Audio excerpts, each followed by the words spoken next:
예, 오늘 전해드릴 말씀은 마태복음 신약성경 26장 17절, 19절, 16절, 29절 말씀 가지고 예수님의 최후의 유월절 만찬이 성만찬으로 완성된 과정이라는 제목으로 말씀드리겠습니다. 오늘 여기 이제 예수님 사순절, 지금 사순절 기간이기 때문에 제가 이렇게 오늘도 예수님의 그 최후의 만찬, 이 부분에 대해서 제가 말씀드리는데, 지난번에는 제가 그 가룟 유다의 배신, 그 예수님이 십자가에 달려 죽으시기 전에 가룟 유다가 배신한 그러한 부분에 대해서 제가 말씀드렸는데, 오늘은 요 성만찬, 최후의 만찬에서 요 유월절 만찬, 최후의 유월절 만찬이 성만찬으로 완성된 과정, 요거에 대해서 제가 좀 말씀드리려고 합니다. 그래서 오늘 사실은 여기 나와 있는 요 그림이, 여기 이제 가운데 계신 분이 예수님이시고요. 그 다음에 여기 화살표로 이렇게 되어 있죠. 여기 가룟 유다 표시입니다. 유다가 이제 배신하는 그런 거를 제가 지난주에 이렇게 말씀드렸는데, 오늘은 이제 만찬을 통해서 특별히 우리가 여기 보면 유월절이라는 말이 나오잖아요. 그래서 이 유월절이라는 것이 대충 여기 보면은 어떠한 거냐면은, 물론 제가 또 나중에 또 이렇게 말씀드리겠는데, 요거는 이제 이스라엘이 애굽에서 그 노예살이를 했습니다. 400년 동안. 근데 거기에서 노예살이 하면서 다시 이제 이렇게 모세를 통해서 출애굽하는데, 그때 출애굽하는 날, 그게 바로 유월절 날입니다. 그게 이제 1월로, 그 출애굽한 거를 1월 달로 해라. 그래서 니산월이라고 그래가지고 14일 저녁에 이제 이렇게 해가 지면서부터 14일이 시작이 됩니다. 그래서 그 유대인들은 날짜 계산이, 우리는 밤 12시가 돼야 이제 그 다음 날이 돼야 이렇게 날짜가 바뀌잖아요. 12시부터 새벽 1시 이렇게. 근데 유대인들은 저녁 6시, 해가 질 때가 6시라고 보면은 6시부터 바로 그 다음 날이 시작이 되는 겁니다. 우리하고 좀 달라요. 해가 지면은 새로운 날이 시작이 되는 거예요. 그래서 해가 지면서 이제 14일 저녁 요때 될 때, 그때 이제 여기 어린 양의 요 피를 이렇게 바른 집은, 여기 이제 이렇게 좌우 문설 쪽은 문인방, 이렇게 바른 집은, 애굽에서 그 장자가 다 죽었는데 죽지 않고, 그 바른 집은 죽지 않습니다. 이스라엘 백성들은 다 발랐어요. 이 피를, 어린 양의 피를. 그 양을 잡아서 먹고서 이 피를 바른 집은 장자가 죽지 않았습니다. 그래서 그거를 여기서 패스오버라고 그래요. 유월절. 그래서 사실은 여기 애굽의 모든 장자들과 가축으로부터 해서 모든 첫 태생이 다 죽은 거니까, 이거 정말 굉장한 큰 재앙이었죠. 그래서 요거를 기념하기 위해서 한 것이 바로 유월절인데, 이때 잡은 양을 유월절 어린 양이라고 해요. 유월절 어린 양을 잡았는데, 여기 보시면 이제 유월절 어린 양은 요거를 통해서 어린 양의 요 피를 바른 집은 죽음이 지나갔어요. 그래서 요거 예수님의 요 십자가 보혈의 피, 그거의 모형이 된다는 겁니다. 그래서 예수님의 십자가 보혈의 피를 우리가 이제 믿고, 예수님을 믿고 또 영접하는 이러한 사람들에게는 죽음이 패스오버 지나간다. 그런 뜻에서 유월절 어린 양, 그리고 예수님은 유월절 어린 양이 되셨다. 그것이 오늘 유월절 만찬의 아주 중요한 내용이 됩니다. 그래서 제목도 예수님의 최후의 유월절 만찬이 성만찬으로 완성된 과정. 그래서 이제 이런 식으로 이렇게 여기 표현을 하고 있습니다. 그래서 먼저 우리가 이제 오늘 제목이 요거지만은, 첫 번째 보면은 우리가 이제 유월절 그 만찬 장소를 준비합니다. 중선하는데, 여기 보면은 마가의 다락방이다 이런 식으로 나와요. 다락방. 근데 이게 좀 마가의 다락방인지 어딘지 확실하지는 않지만, 하여튼 어퍼룸이라고 그래가지고 다락방인데, 오늘 여기 보면은 요게 이제 에루살렘 성지 순례 가가지고 사람들이 요 다락방에 여기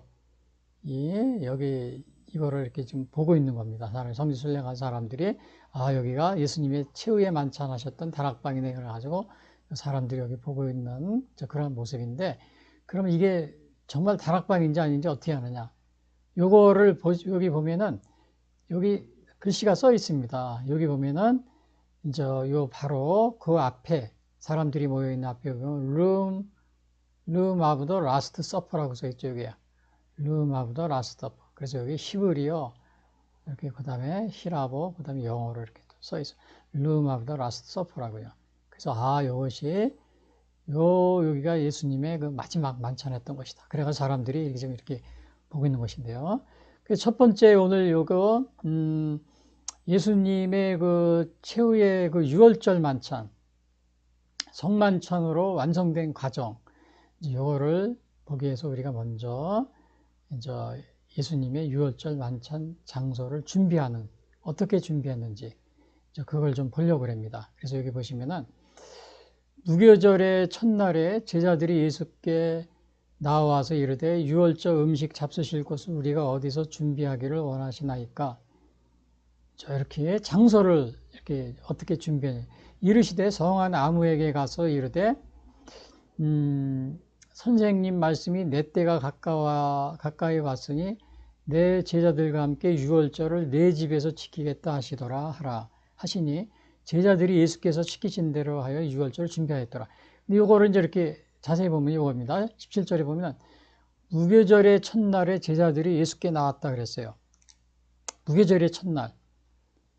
근데 사실은 요 무교절은 유월절, 아까 여기서 보시면은 유월절이 어떻게 되세요? 1월 14일 날 시작하는 건데, 여기서 무교절의 첫날은 요 유월절 지난 다음에 1월 14일, 여기 보면은 1월 14일이라고 여기 써 있죠. 1월 14일.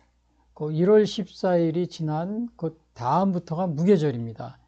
그러니까 무교절의 첫날 그러면 1월 15일부터 21일까지 이렇게 이제 일주일을 하는데, 여기 애굽에서 나온 거를 기념하는 이제 그런 날이죠. 근데 요 일주일을 하는데 첫날이라고 그랬으니까 요게 1월 15일이 아니냐 이렇게 생각할 수가 있어요. 근데 요 당시에 요 무교절을 준비하기 위해서는 2, 3일 전부터 준비한다고 그럽니다. 그래서 요거는 대개 이제 1월 13일로 이렇게 잡고 있습니다. 그래서 왜냐하면은 예수님의 1월 14일이 유월절, 여기 보면은 유월절 잡수신다고 하는 게 나오잖아요. 이러되 유월절 음식 이렇게 나오고, 그리고 오늘 요 제목도 보면 뭐예요? 유월절 만찬이라고 그랬잖아요. 유월절 만찬. 그러면 유월절 만찬이면 1월 14일 날이 먹어야 유월절 만찬이거든요. 여기 보시면 1월 14일이라고 그랬잖아요. 유월절이. 2월 14일 날 먹어야 되는데 예수님은 요 1월 14일 바로 전에 양을 잡습니다. 양을 잡아서 그 어린 양에 이제 잡고 고기를 먹고 피를 바르는 거예요. 그러니까 요 양 잡는 날에 맞춰가지고 예수님이 돌아가십니다. 십자가에 달려 돌아가셔요. 어린 양 대신 예수님이 돌아가셔요. 그 시간에. 그래서 예수님의 만찬은 1월 13일로 이렇게 보고 있는 겁니다. 여기 보시면은 이제 무교절에 이렇게 첫날에 제자들이 예수께 나와서 이르되 유월절 음식 잡수실 것을 우리가 어디서 준비합니까? 그런데 이것은 여기 보시면은 제가 1월 13일 이렇게 써요. 예수님의 최후의 만찬 시기는 원래는 1월 14일이 해야 되지만은 그 양 잡는 날에 돌아가시기 위해서는 하루 일찍 예수님이 13일 저녁에 왜냐?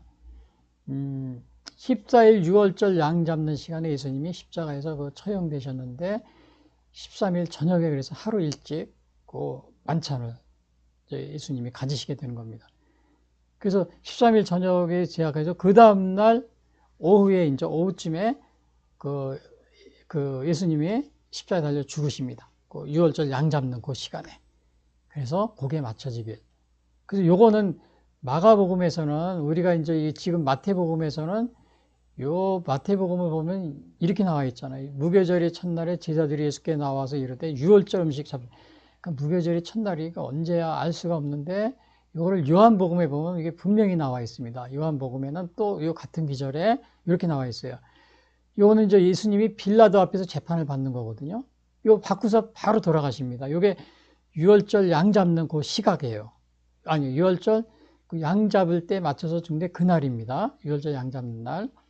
그래서 요게 아침 새벽에, 아침 오전에 이렇게 재판을 받으시고 12시에 달려 돌아가셨는데, 여기에 이제 예수님이 돌아가시기 전에 막 이제 예수님이 십자가에 달려 끌고 간다고 그랬잖아요. 새벽에요. 근데 여기서 뭐라고 그랬냐면, 사람들이 막 가야바에한테, 요 가야바에게 간정으로 끌려가니 새벽이라 그들은 더럽힘을 받지 아니하고 유월절 잔치를 먹고자 하여. 그러니까 유월절 잔치를 아직 안 먹은 거니까 이게 14일이 아직 안 됐다는 것을 우리가 알 수 있어요. 그래서 여기서 예수님은 13일 저녁에 만찬했다는 것을 우리가 알 수 있습니다. 근데 우리가 이제 요거를 보면은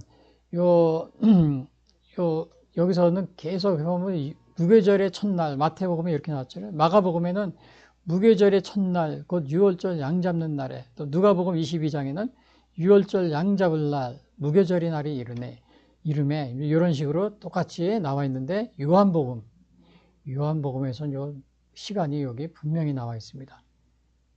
여기 사람들이 가야바한테 새벽에 갔는데 아직 유월절 잔치를 아직 안 먹었다. 먹고자 해요. 그래서 아직 안 먹은 겁니다.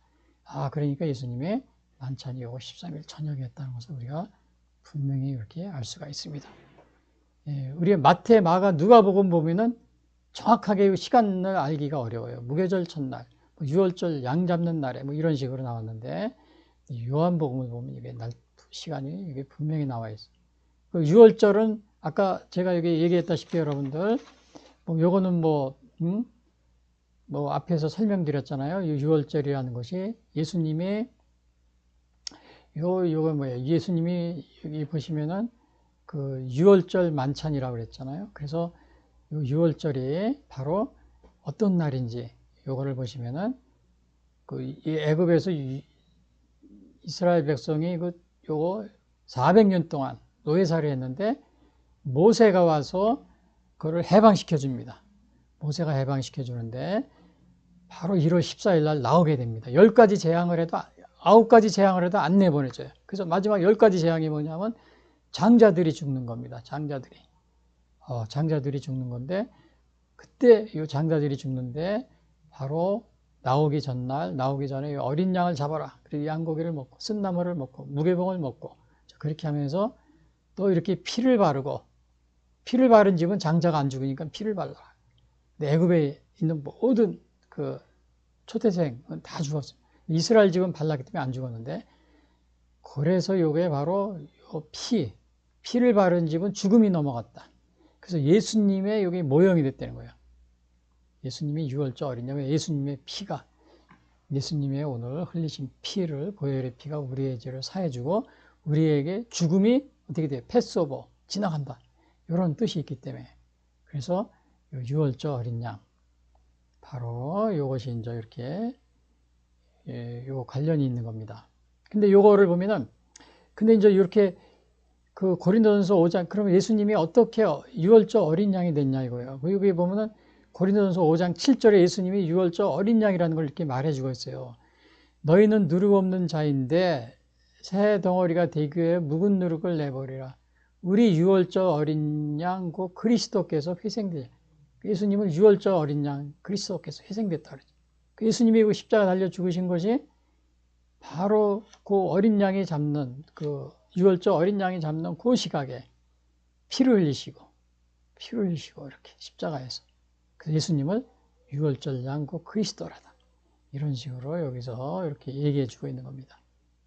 근데 지금 그러나 이제 그 유대인들은 지금도 유월절 행사를 합니다. 이미 예수님이 이렇게 십자가를 죽으셨기 때문에 더 이상 이제 그 유월절, 물론 이제 제가 나중에 설명드리겠지만 행사를 할 필요가 없어요.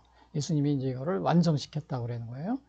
그래서 오늘 요 제목도 뭐라 그랬어요? 제목을 보면은 예수님의 최후의 유월절 만찬이 성만찬으로 완성됐다. 요 과정을 제가 말씀드리는 건데, 그래서 더 이상 이제 우리가 유월절 완성됐기 때문에 이제 이거를 행하지 않는데, 그러나 여기 써 있죠. 예수님을 믿지 않는 이스라엘은 지금도 유월절, 유월절에 양을 잡는 행사를 하죠. 성대하고 있어요. 성대하게 지금도. 그래서 여기 이거 이스라엘 거기 사진 최근에 그 어느 이 성지순례 간 사람이 유월절 때 가가지고 이게 이스라엘 백성들이 이거 하는 걸 찍었습니다. 이렇게 양 잡는 행사. 그리고 이게 하나인데 굉장히 크게 합니다. 이거는 이제 그 부분만 이렇게 한 건데. 그러니까 이스라엘은 예수님이 우리를 위해서 이렇게 어린 양이 되셔서 돌아가셨는데 단번에, 그런데 단번이라 이 뒤에 제가 설명합니다. 왜 더 이상 이걸 하지 않는 건지 유월절을. 근데 이스라엘은 예수님을 아직도 믿지 않기 때문에 이렇게 행사를 하고 있다. 이렇게 우리가 여기서 볼 수가 있습니다. 그리고 여기 보시면은 이르시되 성한 아무에게 가서 이제 여기 장소를 마련해라 그런 거죠. 여기 보시면은 아까 이게 이제 장소, 유월절 만찬 장소를 준비하라고 그랬는데 예수님이 여기서 뭐라 그랬어요? 성한 아무에게 가서 이르되, 성한 아무에게 내 가서 이르되, 선생님 말씀이 내 때가 가까이 왔으니 내 제자들과 함께 유월절을 내 집에서 지키겠다 하시더라 하시니. 그래서 여기서는 이제 여기서는 성한 아무에게로 가서 이런 식으로 나왔는데, 실제로는 요거 마가복음에는 요게 어떻게 나와 있냐면요. 요거 이렇게 마가복음에 어떻게 나왔냐면은 이렇게 되어 있어요. 마가복음 14장 13절에 예수께서 제자 중에 둘을 보내시며 이르시되, 요 베드로 이거는 그 요한복음에 보면은 요 두 제자가 베드로와 요한이라고 나와 있어요. 성내로 들어가라. 그리하면 물 한 동이를 가지고 가는 사람을 만나리니 그를 따라가서. 마가복음 14장에 보면요. 누가복음에 여기 또 이렇게 나옵니다. 누가복음 22장에는 이르시되 보라 너희가 성내로 들어가면 물 한 동이를 가지고 가는 사람을 만나리니 그가 들어가는 집으로 따라 들어가서. 여기서 물 한 동이를 지고. 근데 여기서는 그냥 예수님이 뭐라 그랬어요? 물 한 동이가 아니고 아무에게나 가서 그랬어요. 아무에게나 가서. 여기서는 이르시되 성한 아무에게 가서 이렇게 했어요. 그래서 go into the city to a certain man 그랬잖아요. certain man. 아무에게 나가서. 근데 마가복음과 누가복음은 물 한 동이를 지고 가는 사람을 네가 만날 것이다. 그 사람을 따라가라. 이런 식으로 얘기를 합니다. 그러니까 이거를 보면은 예수님이 전에 이제 예루살렘에 입성하실 때 나귀 새끼를 예수님이 이제 또 이렇게 끌고 오라 그럴 때도 그때도 이렇게 주가 쓰시겠다라 이제 그랬잖아요. 뭐에다 쓰겠느냐 그러면 주가 가서 예수님이 가서 어디 가라 그러면 나귀 새끼를 이렇게 구하라 이제 구하는데 뭐라 그러면 주가 쓰시겠다라 그래가지고 끌고 온 적이 있잖아요. 그러니까 여기서 보면은 예수님의 이렇게 아주 놀라운 그 신적인 그 신성을 또 우리가 여기서 엿볼 수가 있습니다. 근데 이제 어떤 사람들은 이것은 미리 예수님이 예약을 해놓은 것이다. 뭐 이런 식으로 얘기를 합니다. 예수님의. 그러나 여러분 그 베드로가 내가 전에도 얘기한 적이 있었는데 베드로가 그 당시 유대인들이 성전세를 이제 이렇게 내야 된다고 예수님한테 얘기했을 때 예수님이 베드로에게 가서 낚시질을 해가지고 맨 먼저 잡히는 고기에 입을 열면 거기에 한 세겔이 있다. 그러니까 거기에서 반 세겔을 갖다가 성전세를 너와 내 거를 내라. 이런 식으로 말씀하신 적이 있어요. 자, 그러면은 사람 같은 경우는 미리 어떤 사람은 그럽니다. 예수님이 갈릴리를 예루살렘에 많이 왔다 갔다 하셨기 때문에 여기서도 성한 이 사람에게 미리 예약을 한 것이다. 뭐 이런 식으로 얘기해요. 근데 누가복음에서는 물 한 동이를 지고 가는 사람을 만나리니 이렇게 그런 식으로 얘기하셨거든요. 야, 이거 정말 이건 대단한 우리 같은 경우는 뭐 생각할 수도 없는 거죠. 근데 어떻게 그렇게 다 아시고서 말씀하셨느냐?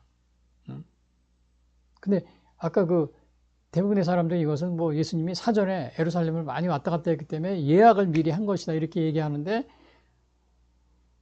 그런 것이라기보다는 예수님의 신성, 예수님은 다 아시는 겁니다. 나귀 새끼를 뭐 주가 쓰시겠다라 뭐 그것도 마찬가지고요. 또 베드로에게 고기를 낚시질해서 첫 번째 잡히는 고기에 입을 열면 한 세겔이 있다. 그걸 가지고 성전세를 내라. 자, 이런 경우는 고기 같은 경우는 뭐 예수님하고 미리 예약을 할 수 있는 거 없어요. 예약을 할 수가 없는 거죠. 그 예수님은 그걸 다 아시고 계신 거예요. 사람은 뭐 예약했다고 우리가 가정은 할 수 있지만 그러나 물고기 잡은 고기 한 세겔이 나온다는 것을 어떻게 그걸 뭐 물고기하고 예약을 합니까, 사전에? 그래서 이것은 어디까지나 그 예수님의 그 신성을 나타내주고 있는 것이다. 그런 것이라고 우리가 생각할 수 있습니다. 근데 거기에 여기에서도 여기 보면 또 내 때가 이르지 아니했다 그랬어요. 그래서 내 때가 여기 내 때가 이르자 여기서 appointed time이라고 그랬는데 그 예수님은 때가 있는데 예? 여기서는 내 때가 가까이 왔다 그랬어요. 그 예수님은 전에는 어떻게 했어요?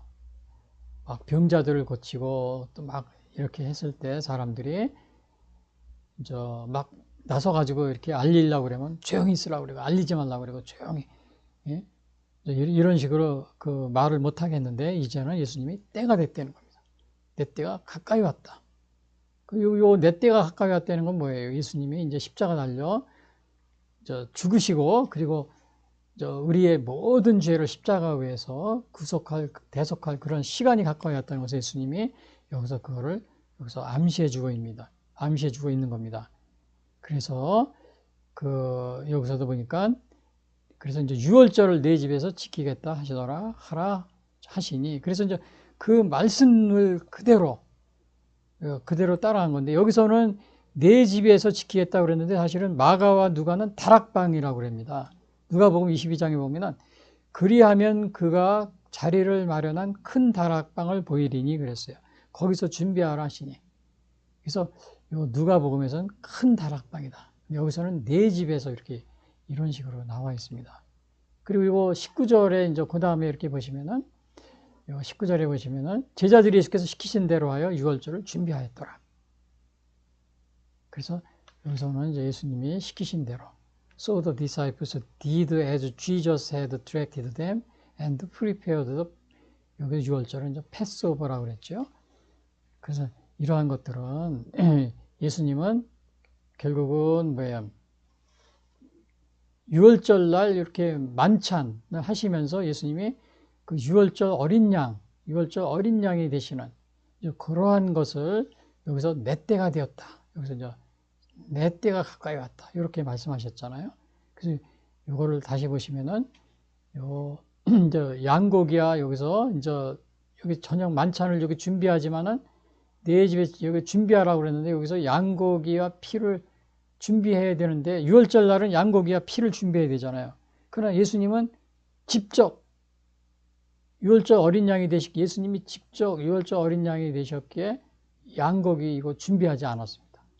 그냥 거기서 떡과 포도주 그것만 이제 이렇게 물론 이제 거기에 또 다른 식사 이렇게 뭐 무교병이나 쓴나물은 따로 했을지도 모르죠. 유월절 식사니까요. 그래서 근데 예수님을 여기서 뭐라 그랬냐면 여기 유월절 어린 양이 되셨다는 게 또 여기 나옵니다. 너희는 누룩 없는 자인데 고린도서 5장 7절이요. 새 덩어리가 되기 위하여 묵은 누룩을 내버리라. 우리의 유월절 양과 그리스도께서 회생되셨느니라. 예수님을 유월절 양이라고 사도 바울은 이렇게 얘기해 주고 있습니다. 그래서 예수님이 여기서 분명히 유월절 양이다. 그리고 또 여기 보시면은 물론 이제 유월절은 바로 이런 내역이 있기 때문에 바로 예수님의 그 어린 양의 피를 바른 집은 죽음이 넘어갔잖아요. 그래서 예수님이 유월절 양이 되셨기 때문에 바로 예수님의 요 십자가 보혈의 피가 있는 것은 우리의 죄를 어떻게 되는 거예요? 우리가 대속함을, 구원함을 받게 되는 겁니다. 그래서 여기서 베드로전서 1장 18절에 이렇게 얘기하고 있습니다. 너희가 알거니와 너희 조상이 물려진 헛된 행실에서 대속함을 받은 것은 그리고 우리가 이렇게 용서와 대제사함을 받을 수 있게 된 것은 은이나 금같이 없어질 것으로 된 것이 아니요. 그냥 뭐 돈이 많거나 또 뭐 우리가 재물이 많거나 또 뭐 큰 권력이 그런 것으로 된 것이 아니라는 겁니다. 오직 흠없고 점없는 어린 양 같은 그리스도의 보배로운 피로 된 것이다. 그 예수님의 이 십자가 보혈의 피로서 우리가 이 대속함을 죄 용서함을 받았다는 이러한 것을 여기 베드로전서 1장 18절에 얘기해 주고 있습니다. 그러니까 오늘 예수님의 십자가에서 달려 죽으신 요 어린 양의 피로서 예수님의 어린 양의 피와 같은 그러한 그러한 역할을 하심으로써 우리의 죄를 대속해 주셨다는 이 사실이요. 그럼 여기 질문을 하나 이렇게 해보겠는데요. 첫 번째 질문은 뭐냐면, 제자들은 주님의 말씀에 순종하여 유월절을 준비하였다. 우리도 평소에 주님의 말씀에 순종하며 살아가고 있는가? 그렇죠. 우리가 여기 제자들 보면 가서 뭐라 그러세요? 가가지고 이렇게 마련해라. 그러니까 제자들이 예수께서 시키신 대로 하여 유월절을 준비하였다. 그러니까 주님이 시키신 대로 이렇게 순종한 겁니다. 근데 만약에 여기서 어떤 사람들이 제자들 중에 아유 예수님 뭐 어느 집이라고 이렇게 다 알려주시고 아니면 예약했으면 예약한 시간이라든지 우리는 요즘에 보면 예약하면은 다 사전에 예약해 놓고 딱 그렇게 하잖아요. 근데 그 당시에 뭐 그런 게 없는데도 그런 거 같지도 않은데도 가라고 그랬는데 예수님의 말씀에 이렇게 순종해서 이렇게 유월절을 준비한 것을 보게 됩니다. 여기서 순종하다 보니까 어느 목사님들이 순종 이런 걸 보면 여기 순종하는 걸 그냥 막 강조해가지고 그냥 요즘에 보면 뭐 사이비 이단 종파들이 많이 있습니다. 목사를 신격화하는 경우도 있어요. 예? 신격화. 그래서 이제 그런 경우가 있는데 여러분 그런 건 좀 조심하시고요. 또 여기서 보면은 하나님의 말씀에 이렇게 순종하는 겁니다. 말씀에. 그리고 또 이제 교회도 보면은 뭐 교회가 작을 때는 이제 그냥 그런 것 같아요. 근데 교회가 커지면 목사님들이 점점 커지면 자신을 신격화하는 이러한 경우가 많이 있습니다. 예? 근데 여기서는 여기 제자들은 주님의 말씀에 순종하는 거예요. 주님에 순종하는 거지. 그냥 목사들을 그래라 순종하라니까 목사들을 신격화해가지고 그냥 교인들을 노예로 만드는 그러한 의미는 아니라는 것을 여러분이 조심하시고요. 그리고 또 다른 질문은 예수님이 유월절 어린 양이 되셨음을 아직도 믿지 못하고 있지는 않은가? 그 예수님의 어린 양이 이렇게 되셔서 우리의 죄를 대속하고 있기 때문에 더 이상 우리가 이제 유월절을 이제 뒤에서 제가 말씀드리겠지만 그렇게 하고 할 건데 그렇게 하고 있지만 아직도 이거를 믿지 못하고 특별히 유대인들은 아까도 얘기했지만 매년 유월절에 이 양을 이렇게 잡고서 예수님의 요 대속의 이러한 것을 인정해 주지 않는 그러한 것을 계속하고 있습니다. 그래서 오늘 예수님의 최후의 유월절 만찬이 요 성만찬으로 완성된 과정에서 첫 번째 우리가 유월절 만찬 장소를 준비한 거에 대해서 알아봤는데 그러면은 요거 보면은 이제 성만찬의 제정을 합니다. 그래서 첫 번째로 보면은 요 떡은 예수님의 몸이라고 이렇게 하시는데 요거에 대해서 좀 우리가 알아보면 여기 첫 번째 뭐가 있어요? 26절에 보시면은 이런 말이 있습니다. 그들이 먹을 때 예수께서 떡을 가시사 축복하시고 떼어 제자들에게 주시며 이르시되 받아서 먹으라 이것은 내 몸이라 하시고 그러니까 이 떡이 예수님의 몸이라고 그랬어요. 그리고 영어로 보면은 여기서 보면 이제 투크 브레드 이거 순서가 있어요. 가지사 그러면 투크 브레드 그렇죠? 그 다음엔 gave란 말이에요. gave thanks. 그 다음에 broke it. 그 다음에 gave 이런 식으로 순서가요. 그래서 떡을 먹을 때 예수께서 떡을 가지고 take 축복하시고 gave thanks라고 그랬죠. gave thanks요. 감사하고요. 그 다음에 떼어 제자들에게 주시고 이거를 이제 받아서 먹으라 이건 내 몸이다. 이런 식으로 여기서 얘기한 것을 볼 수가 있습니다. 근데 여기 보면은 여기서 보면은 떡이라고 그랬는데 요 보면은 예수께서 떡하고서 우리가 예수님이 자주 하신 말씀이 있습니다. 이제 그거는 뭐냐면 예수님이 요한복음 6장 35절에 보면 떡에 관한 말씀하시면서 뭐라고 그랬냐면요. 예수께서 이르시되 나는 생명의 떡이니 그랬어요. 생명의 떡. 예수님의 생명의 떡이래요. 내게 오는 자는 결코 줄이지 아니할 터리요. 나를 믿는 자는 영원히 목마르지 않냐. 영원히 영생한다. 이러한 것이 바로 생명의 떡이라는 것을 여기서 말씀하고 계신데 예수님이 바로 여기서 뭐라 그랬어요? 떡을 가지고 그리고 이 떡을 가지고 여기서 떡을 가지고 이거 몸이라고 그랬습니다. 내 몸. 그러니까 이 말은 아까 여기서 예수님이 말씀하신 나는 생명의 떡이다. 요 생명의 떡이다. 요게 서로 여기 통하는 면이 서로 이렇게 유사한 그러한 말, 여기 표현을 하고 있는 것을 보게 됩니다. 요거를 이제 떼어가지고 제자들에게 주는데, 요거 떼어서 이렇게 이제 떼어서 제자들에게 줬는데, 여기서 보면은, 여기서 떼어줬다는 것은, 이게 예수님의 어린 양이 되셔가지고 십자가에서 달려 죽으셨잖아요. 그 십자가에서 예수님이 몸이 막 찢기시는 거, 고난을 받으면서 찢기시는, 이제 그러한 것을 여기서 이렇게 이제 암시해주고 있는 것이라고 우리가 볼 수가 있습니다. 그래서 여기서는 이거를 내 몸이라 그랬는데, 여기서 내 몸. 예수님의 이 떡이 뭐라 그랬어요? 내 몸이라 그랬는데, 자, 요거 예수님이 떡을 갖다 내 몸이라 그랬는데, 요거 때문에 굉장히 많은 논쟁이 있었습니다. 요 떡에 관한 논쟁이 있었는데, 제가 그 논쟁을 여기 이제 보면은 네 가지가 있습니다. 네 가지. 천주교에서는 카톨릭이라고 했죠. 이 떡이 진짜로 예수님의 몸과 피다. 나중에 이제 피도 나옵니다. 포도주 피라고 그래요. 예수님의 떡은 진짜 살과 피로 변한다. 이렇게 기도를 하고 나면은 요거는 이제 이게 라테란 회의에서 이렇게 확정이 되고, 그러니까 이제 루터라는 사람은 이거를 트랜스 서브스탄시에이션이라고 그래요. 근데 루터는 이거에 많은 이제 종교개혁하면서 반대를 합니다.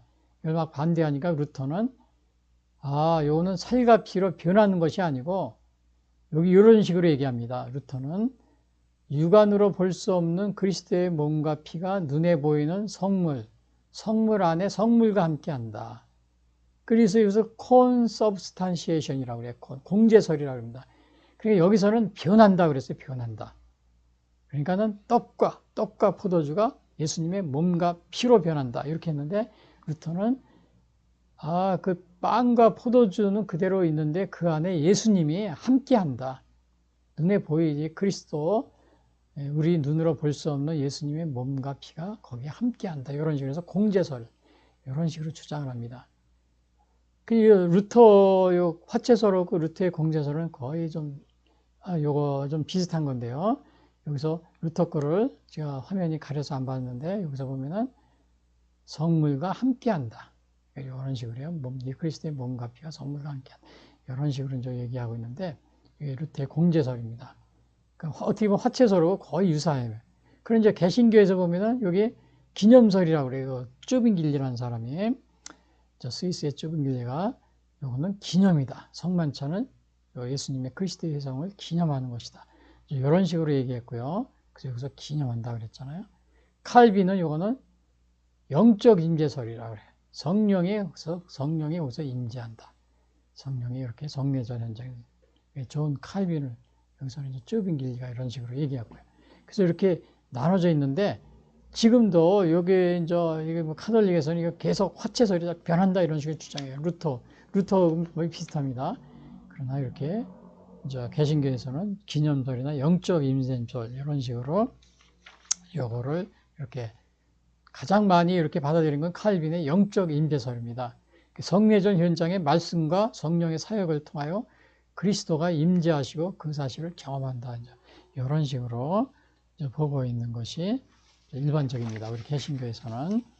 근데 이제 기념한다 이런 말은 누가복음에는 이런 식으로 써 있어요. 누가복음 22장 19절에 보면은, 또 떡을 가져 감사 기도하시고 떼어 그들에게 주시며 이르시되 이것은 너희를 위하여 주는 내 몸이라 너희가 이를 행하여 나를 기념하라 하시고, 그래서 기념이라는 말이 나와요. 고린도서 11장 24절에도 축사하시고 떼어 이르시되 이것은 너희를 위하는 내 몸이니 이것을 행하여 나를 기념하라 하시고, 그래서 이렇게 기념하라는 말도 이렇게 누가복음과 고린도전서에 이렇게 표시되어 있다는 이 사실이요. 자, 그런데 그래서 이제 오늘 근데 이제 어떤 사람들은 이게 너무 복잡하다는 거예요. 뭐 화채설, 공제설, 뭐 기념설, 영적 임재설. 이거 따지면 우리가 만약에 성찬할 때 성찬식 주의 만찬이라고 그러죠. 성만찬할 때마다 이게 화채설이야, 공제설이야, 기념설이야, 영적 임재설이야. 이거 뭐 칼빈이고 뭐 카톨릭이고 뭐 루터고 이거 따지고 이런 거 하지 말고 성만찬 할 때 이거 따지고 하지고 말고 어떻게 하냐면은 다 분석하지 말고 어느 이제 신학자들이나 목사님들이 그럽니다. 그냥 우리가 예수님의 말을 전적으로 믿고 그리고 온전한 믿음으로 성례전에 참석하자. 이런 식으로 얘기를 합니다. 이거 언제 이거 따지면서 이거 하냐 이거예요. 그러니까 예수님의 말씀을 전적으로 믿고 우리가 그냥 온전한 믿음으로 성례전에 참석하자. 이런 식으로 얘기하는 신학자들과, 제 얘기가 아니고 신학자들과 또 목사님들이 이렇게 아주 유명한 목사님들이 많이 있습니다. 그래서 오늘 예수님의 최후의 유월절 만찬이 성만찬으로 완성된 과정을 보는 건데, 첫 번째 뭐 봤어요? 만찬 장소를 준비했고, 두 번째 오늘 성만찬을 제정했는데, 떡은 예수님의 몸이라고 그랬는데, 두 번째는 뭐냐면은 잔은 죄 사함을 위해 흘리는 예수님의 언약의 피다. 이렇게 여기서 잔에 대해서 이렇게 얘기해 주고 있습니다. 그래서 떡은 뭐라 그랬어요? 예수님의 몸이다. 그리고 잔은 예수님의 죄사함을 흘리신 예수님의 언약의 피다. 이런 식으로 얘기하고 있는데, 우리가 요거를 이제 또 보면은 이렇게 나와 있습니다. 또 잔을 가지사 감사 기도하시고 그들에게 주시며 이르시되 너희가 다 이것을 마시라. 이것은 죄사함을 얻게 하려고 많은 사람을 위해 흘리는 바 나의 피고 언약의 피니라. 그래서 여기서 이제 아까는 처음에는 요거 떡에 대해서, 떡은 예수님의 몸이다. 이번에는 잔은 예수님의 언약의 피다. 요거 이제 이런 식으로 말씀하시면서 이렇게 하시는데, 여기서도 보면은 감사 기도해라 그랬죠. 감사 기도. 여기서 보면은 여기 보면 잔을 가지사 감사 기도하시고, 그래서 여기서 영어로 보면 gave thanks라는 말을 썼습니다. gave thanks, 감사한 것을 그 시라버와 그 원어로 보면 유카리스트라고 그러는데, 유카리스트. 유카리스테오, 뭐 거기서 나온 거 파생돼가지고, 그래서 유카리스트로 영어로 거기에서 나온 것이 영어, 이제 유카리스트인데, 그래서 성만찬을 주의 만찬 또는 유카리스트, 또 로드 투 서퍼, 주의 만찬, 성만찬 이런 식으로도 얘기를 합니다. 그래서 여기서 그들에게 주시며 이르시되 너희가 다 이것을 마시라 그랬어요. 이것을 마시라 그랬는데, 여기서 잔을 마시는데 여기 좀 문제가, 초기에 아까 우리가 이제 이거 볼 때 보면은 여기 성만찬 그 이론에 보면은 요 화채설이 있잖아요. 화채설. 요 화채설은 예수님의 요 그 떡과 포도주가 되게 살과 피로 변한다 그랬잖아요. 근데 요 피로 변하기 때문에 요 성만찬의 포도주가 실제로 예수님의 피다, 이렇게 생각을 합니다. 가톨릭에서는. 예수님의 피로 변한다고 그래요. 실제로 본체가. 그러니까 근데 만약에 성만찬을 하다가 실수로다가 성만찬 때 어떻게 돼요? 실수로 흘리는 경우가 있습니다. 잔을 떨어뜨리거나. 그럼 피가 흘리잖아요. 그 예수님의 피니까 예수님의 피가 흘렀네. 잘못 실수해가지고. 그래서 그 천주교에서는 이거를 평신도에게는 잔을 주지 않았다고 그럽니다. 지금은 모르겠어요. 잔을 주는지 안 주는지요. 그래서 잔을 주지 않고 그랬는데, 우리가 이제 그러한 것이 있습니다. 사제들만 성만찬 잔을 마시고 이제 종교개혁 당시에도 그렇고 초기에도 그랬고요. 그렇게 했는데, 종교개혁 때 우리 개신교에서는 다 이거를 이제 이렇게 다 떡도 그렇고 잔도 그렇고 같이 이렇게 평신도들 다 이렇게 돌려주고 있는, 좀 마시고 또 떡도 주고 이런 상황이죠. 그래서 여기 보면은 이것은 뭐냐면, 이것은 죄 사함을 얻게 하려고 많은 사람을 흘리는 바고 피고 언약의 피니라. 그래서 여기서는 요거를 언약의 피라고 그랬는데, 예수님의 피를 My blood of covenant라는 말을 썼어요. covenant. 언약의 피라는 말을 썼는데, 요 피라는 말을 여기서 여기 왜 피가 왜 나오냐? 그러니까 죄 사함을 하려면 피가 있어야 된다. 그래서 저도 사실은 예수님 처음에 믿을 때, 아니 피하고 무슨 죄 사함하고 관련이 있나? 저도 많은 그런 생각을 많이 했습니다. 왜 하나님은 왜 피를 거기다가 죄 사하는데 피가 왜 그래? 왜 들어가? 그랬는데, 레위기에 보면 이런 말이 있습니다. 레위기에 보면은 이런 말이 있어요. 17장 11절에 보면 육체의 생명은 피에 있다. 그래서 내가 이 피를 너희에게 주어 제단에 뿌려 너희의 생명을 왜 속죄하게 하였나니 생명이 피에 있으므로 피가 죄를 속한다. 그래서 이거 여기 회생제를 드리잖아요. 그래서 회생제를 이렇게 막 번제를 드리고 할 때 동물을 잡았을 때 피를 갖다가 어떻게 해요? 제단에 뿌리면은 피가 죄를 속한다 그랬어요. 피가. 그래서 히브리서 9장 20절로 율법을 따라 거의 모든 물건이 피로 정결하게 되나니 피 흘림이 없으면 죄사함이 없느냐. 근데 저는 이거를 성경은 제가 이렇게 읽으면서도 항상 의문을 품었습니다. 아니, 하나님 왜 피를 그러나? 하나님의 말씀이니까 우리가 이것을 따르지만은, 왜 피가 있어야 꼭 죄사함을 받는 거야? 그래서 제가 이렇게 많은 생각을 했지만은, 이거는 하나님이 정하신 법입니다. 이건 사람이 정한 법이 아니고, 이렇게 동물의 의상에 이렇게 잡아서 피를 제단에 뿌리고 그래야 죄사함을 받게 되는 것은 하나님이 정하신 거예요. 그러니까 이거를 뭐 생각할 필요도 없어요. 하나님이 정하신 법이기 때문에. 그래서 그런데 이제 바로 이렇게 예수님이 그래서 여기서 하는 말씀이 그거예요. 흘리는 바, 죄사함을 얻게 하려고 흘리는 바, 그건 나의 피, 언약의 피다. 그래서 예수님이 여기서 어떻게 돼? 십자가에 달려서 피를 흘려서 우리의 죄를 삭하게, 여기서 죄사함을 얻게 하려고 그랬잖아요. 죄사함하고 관련이 있는 겁니다. 예수님의 구약되는 게 동물의, 우리가 구약되는 동물의 피를 이렇게 잡아가지고 태워가지고 죽이면서 이렇게 번제단 이렇게 막 이렇게 제단에 뿌렸다고 그랬어요. 피를. 그래서 죄 용서함을 받았지만 예수님은 바로 이렇게 십자가에서 피를 흘려서, 그래서 예수님이 뭐라 했어요? 죄사함을 받게 하기 위해서 나의 피라고 그랬잖아요. 나의 피, 언약의 피다. 그래서 이게 이렇게 피하고 그래서 관련이 있는 겁니다. 그래서 여기 보시면은 구약에서는 앞에서도 말씀드렸지만은 요거 이제 피하고 관련이 있다는 죄사함이. 그래서 구약에서는 회생제사를 통하여 죄사함을 받았으나 이거는 일시적이고 불완전한 거예요. 임시적이고 불완전. 그렇게 제사함을 이렇게 막 해가지고 또 드리고 또 드리고 또 드리고 계속 하는 겁니다. 근데 여기서도 히브리서 10장에 그럽니다. 1절.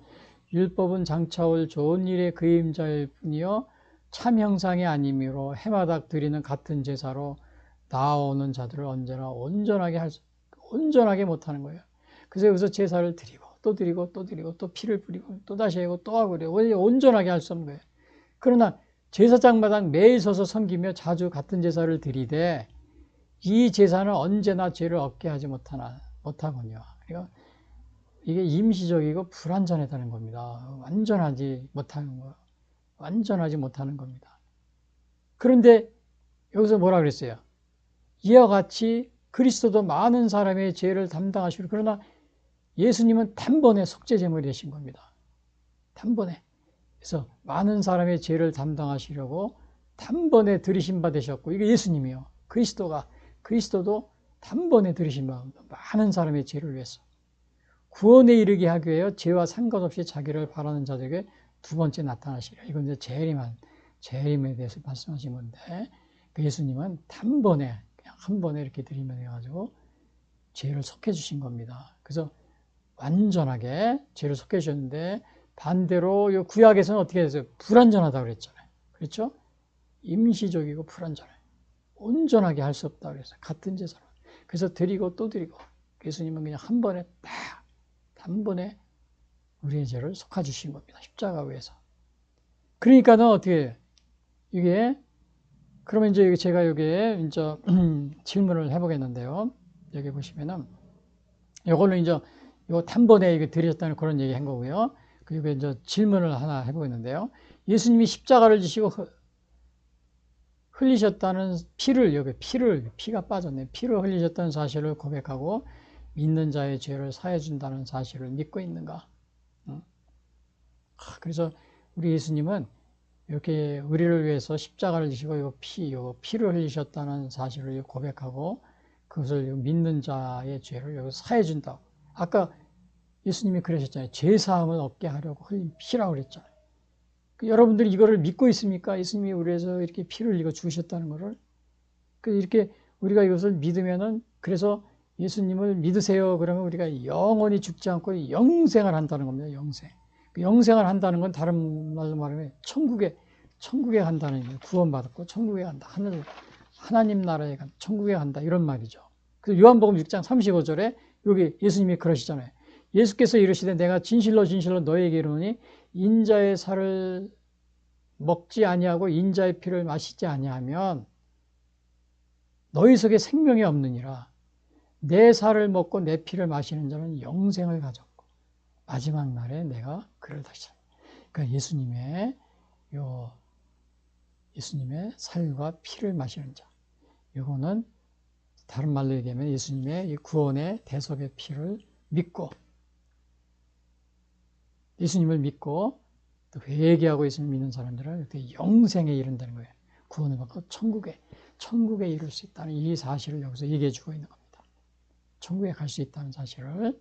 그래서 오늘 바로 이러한 건데, 여러분들은 이거를 여러분들 아직도 믿지 못하고 있지는 않습니까? 아직도 믿지 못하고 있어요.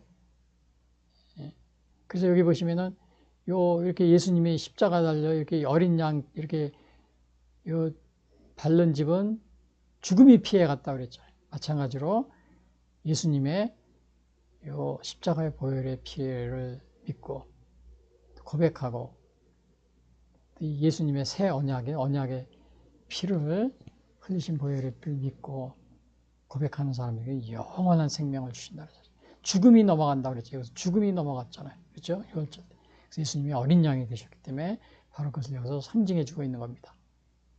그래서 오늘 이 부분은 그 예수님의 성만찬 속에 떡은 예수님 몸이라고 그러셨죠. 그리고 만찬을 준비해주고 그 다음에 저 잔은 예수님이 뭐라고 했어요? 언약의 흘린 피라고 그랬어요. 그럼 오늘 예수님의 최후의 유월절 만찬이 성만찬으로 완성된 과정이라고 그랬는데, 그러면 이 유월절 어린 양이 예수님이 이렇게 유월절 어린 양이 대신 이렇게 되셔가지고 이렇게 우리를 구해주신 건데, 예수님이 이렇게 어린 양이 되셔서 유월절 어린 양이 된 거죠.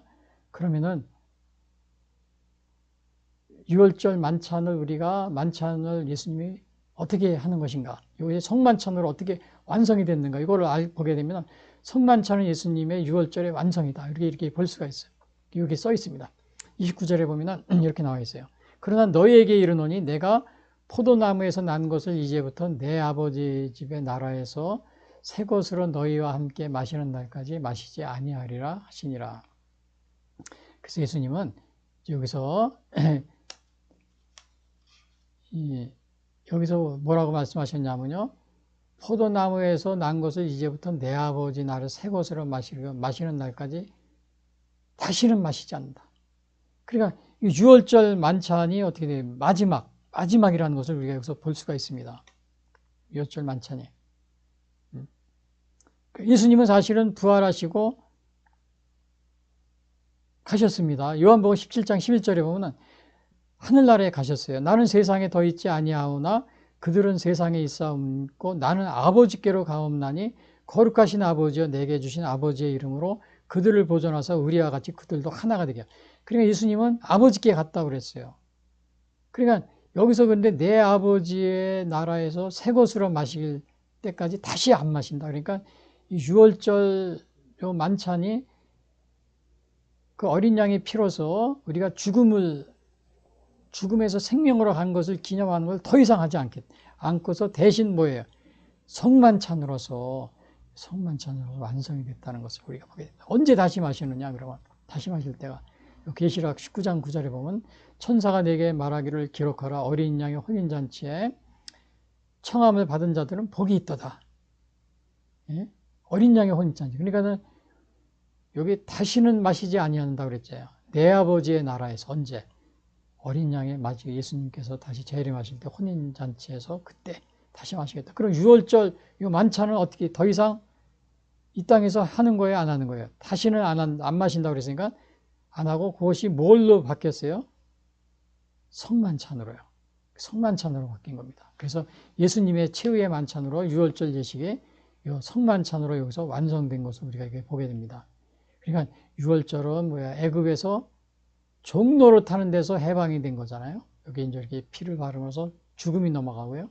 성만찬으로 예수님이 기념하라고 그랬잖아요. 이제 이것을 떡과 이렇게 잔을 나누시면서 예수님의 몸이라고 해서 피라고 하시면서 언약의 피라고 그랬잖아요. 새 언약이라고 그러시면서 이거는 죄의 정로로 타는 데서 인간을 사탄의 권세에서 해방시킨 겁니다. 예수님이 이렇게 십자가 피로서 이런 이것은 그러니까 성만찬으로 유월절 예식이 뭐야? 성만찬으로 완성되었음을 예수님이 여기서 선포한 것을 우리가 보게 됩니다. 그런데 여기 보시면은 이제 여기 보시면은 그 예수님의 최후의 만찬으로 유월절 예식이 성만찬으로 완성되어 예수님의 피로 세운 새 언약으로 이제 이렇게 불려진 것을 새 언약이라고 그래요. 새 언약. 그리고 고린도서 11장 25절에 보면은 여기서 이제 이렇게 써 있습니다. 식후에 또한 그와 같이 잔을 가지시고 이르시되 이 잔은 내 피로 세운 새 언약이니 이것을 행하여 마실 때마다 나를 기념하라 하셨으니. 그래서 요 새 언약은 이제 새 언약인데 요 예수님이 여기서 그 유월절 만찬을 이제는 다시는 요거를 예수님이 요것이 이제 그 성만찬으로 이렇게 바뀌면서 완성이 되면서 새 언약으로서 이렇게 불려지는 것을 우리가 보게 됩니다. 그래서 오늘 여기 보시면은 그러면은 여기 보시면은 질문을 제가 하겠는데요. 개신교인이라고 하면서 아직도 매년 유월절 행사를 지키고 있지는 않은가? 아까 여기서 예수님이 뭐라고 했어요? 다시는 이게 뭐야? 내 아버지의 날에서 이제부터 내 아버지의 날에 새 것으로 너희와 함께 마시는 날까지 마시지 아니하리라. 그 유월절 요 만찬을 다시는 요거 하지. 이제 여기서 완성이 됐다는 걸 더 이상 성만찬으로 새 언약으로 이렇게 완성이 됐다는 것을 예수님이 말씀하고 계십니다. 근데 아직도 유월절 행사를 지키고 있는 개신교는 이렇게 하는 분들이 있어요. 물론 이제 요거 유대인들은 이렇게 지키고 아직도 예수님을 이렇게 양 잡는 날을 이렇게 지키고 있습니다. 또 그 개신교인들 중에서도 특별히 또 유대인들처럼 이렇게 유월절 행사를 지킨다고 3대 절기를 다 지킨다고 그러면서요. 하시는 분들이 있는데 예수님이 이렇게 유월절이 성만찬으로 완성이 됐다는 사실을 여기서 얘기해 주고 있는데 그것은 여기서 내가 포도나무에서 난 것을 이제부터 내 아버지의 나를 새 것으로 너희와 함께 마시는 날까지 마시지 아니하는다. 이게 성만찬으로 이렇게 완성이 됐다는 것을 여기서 보게 됩니다. 그래서 두 번째 질문은 천주교의 미사와 개신교의 성만찬과의 차이는 무엇인가? 그래서 이제 이것이 성만찬으로 또 주의 만찬이라고 이렇게 했는데 이렇게 완성이 됐는데 근데 오늘날 요거는 물론 이제 제가 이렇게 추가적으로 이렇게 말씀드리는 건데 이 천주교 카톨릭에서는 이렇게 미사를 드리는데 이것이 바로 주로 이제 성만찬 그 예식을 주로 이렇게 하면서 이렇게 미사를 이렇게 드리는 경우가 이렇게 있습니다. 매번 그래서 우리는 주일날 가면 예배를 드리잖아요. 개신교에서. 근데 천주교에서는 미사를 드린다. 미사라는 말은 원래 파견한다 이런 뜻인데 사실은 거기에서 예수님의 몸과 떡과 또 잔을 계속 성만찬을 계속 드리는 것으로 이렇게 그렇게 드리는 것이 미사라고 이렇게 하는데요. 근데 이거에 대해서 초대 종교개혁 전에 여기에 대해서 많은 논쟁, 이것에 대해서 미사에 대해서 정말 많은 이렇게 이야기가 있었는데, 여기 이제 대표적으로 우리 감리교에서는 웨슬레 목사님의 주의 만찬에 대해서 이렇게 얘기합니다. 여기에 이제 주의 만찬은 그리스도인들 가운데 당연히 있을 사랑을 표현한 것일 뿐만 아니라 그리스도의 죽으심으로 우리를 구속하신 성령이다. 그러므로 옳고 합당하게 믿음으로 받은 이들에게는 떼인 떡을 먹는 것이고 그리스도의 몸을 먹는 것이요. 그렇죠. 예수님의 말씀대로요. 그리고 또 이렇게 얘기합니다. 또한 이와 같이 그 복된 잔을 마시는 것도 그리스도의 피를 마시는 것이다. 변체, 요거는 이제 아까 카톨릭에서 얘기한, 천주교에서 얘기한 화채설을 말하는 거죠. 실제로 예수님의 떡은 예수님의 살로 변하고, 그 다음에 잔은 실제로 예수님의 피로 변한다. 화채설, 변체, 변한다. 이게 떡과 포도주가 실제로 변한다. 이것은 주의 만찬의 떡과 포도주의 물체가 변화한다 하면, 이제 이거 카톨릭의 그걸 말하는 겁니다. 화채설을 말하는 겁니다. 성경으로 증명할 수 성경으로 증명할 수 없을 뿐 아니라 도리어 성경의 명백한 말씀을 거스리며 성례의 본뜻을 그리치며 이로 인하여 미신이 많이 생긴다. 자, 이게 이러한 것 때문에 이거 변한다. 이런 것들을 분명히 여기서 반대하고 있습니다. 그리고 천주교에서는 미사를 이렇게 매번 드리는데 이렇게 미사를 드림으로써 회생제물을 드리는 것처럼 되어 있다. 이렇게 생각을 그렇게 이제 하고 있는 겁니다. 그래서 여기서도 웨슬리 목사님이 또 그러면 20조에서 이렇게 얘기합니다. 그리스도께서 한 번 제물로 드리신 것이 온 세계의 모든 죄고 원죄 범죄를 위하여 완전한 구속 화목과 보상이 되었은지 그 밖에 다른 속죄법이 없다. 그러므로 미사에 대해서 나오죠. 미사제를 드리며 또 거기에 대하여 보통으로 말하기를 신부가 그리스도를 제물로 드리오 산이와 죽은 이의 고통과 범죄를 면하게 한 다음은 참남한 광원이요 위태한 괴계이다. 그래서 요 카톨릭의 요 미사에 대해서 계속해서 예수님의 실제로 몸이다 또 예수님의 피다 그래가지고 계속 미사 때 요 제물로 드린다는 겁니다. 제물, 회생제물로. 그래서 이거는 뭐야? 그렇게 해야만 우리의 죄를 사해 준다고 이렇게 하는 것은 올바른 게 아니다. 그래가지고 예수님 목사님이 거기에 대해서 이렇게 이게 어디서 이렇게 반복해서 요한 웨슬리 감리교 29개죠. 이렇게 반복해요. 근데 웨슬리뿐만이 아니고 루터도 마찬가지로 이렇게 비슷하게 얘기를 합니다. 루터도 비슷하게. 그리고 여기서 루터도 물론 루터는 천주교고 뭐 살과 피가 뭐 임재한다 이런 식으로 얘기했지만은 요 뒤에 보면은 성찬의 빵과 포도주로 회생제물은 아니다. 매번 예수님을 다시 제물로 바치는 구약에서 제물로 드리잖아요. 그것처럼 드리는 것은 아니다. 뭐 이런 식으로 또 루터도 거기에 대해서 이렇게 반박을 하고 있습니다.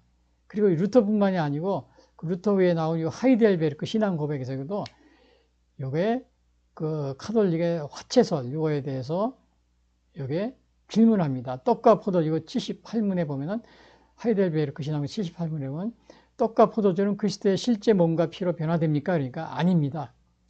세례물이 그리스도의 피로 변화되지 않고 그 자체가 죄를 씻지 못하며 단순히 하나님께서 주신 상징이요 화신이듯이 성만찬의 떡이 비록 성례의 본질과 용어상 그리스도의 몸이라고 불려질지라도 그리스도의 실제의 몸으로 변화되는 것은 아닙니다.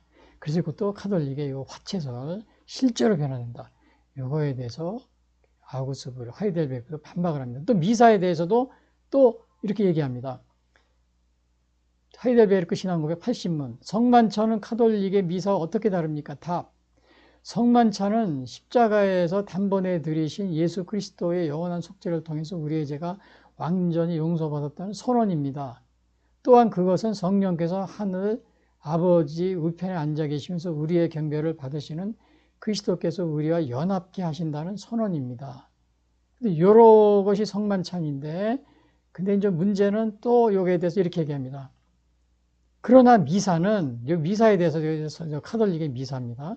미사는 그리스도의 몸이 사제들에 의하여 날마다 산 자들과 죽은 자들을 위하여 드려지지 않는다면 예수님을 희생제물로 안 드려진다면 그의 십자가 고난을 통해서는 사제를 받지 못한다고 가르칩니다. 카톨릭에 대해서 카톨릭은요. 또한 그리스도의 몸이 떡과 포도주의 형태로 나타나셔서 그곳에서 그리스도가 경배를 받으신다고 가르칩니다. 천주교 그거에 미사에 대해서 이렇게 반박하는 겁니다. 그러므로 미사는 단번에 드리신 예수 그리스도의 희생제사를 근본적으로 부인하는 것이며 저주받을 우상숭배인 것입니다. 그래서 지금 천주교 미사에 대해서 이렇게 당시에 종교개혁자들이 또 이렇게 거기에 대해서 이렇게 비판을 하는 이러한 것을. 그래서 오늘 여기 보시면은 제목이 뭐였었어요? 예수님의 최후의 유월절 만찬이 성만찬으로 완성되었다고 그랬죠. 그래서 처음에는 오늘 유월절 만찬을 장소를 준비했고요. 그 다음에 성만찬을 제정하는데 떡은 예수님의 몸이다. 그리고 잔은 예수님의 제사함을 위하여 흘리신 예수님의 피다. 그리고 성만찬은 유월절의 완성이 되었다. 그래서 더 이상 우리가 유월절을 하지 않고 우리가 성만찬으로 이렇게 완성이 돼서 이렇게 하고, 마지막 때 예수님이 이제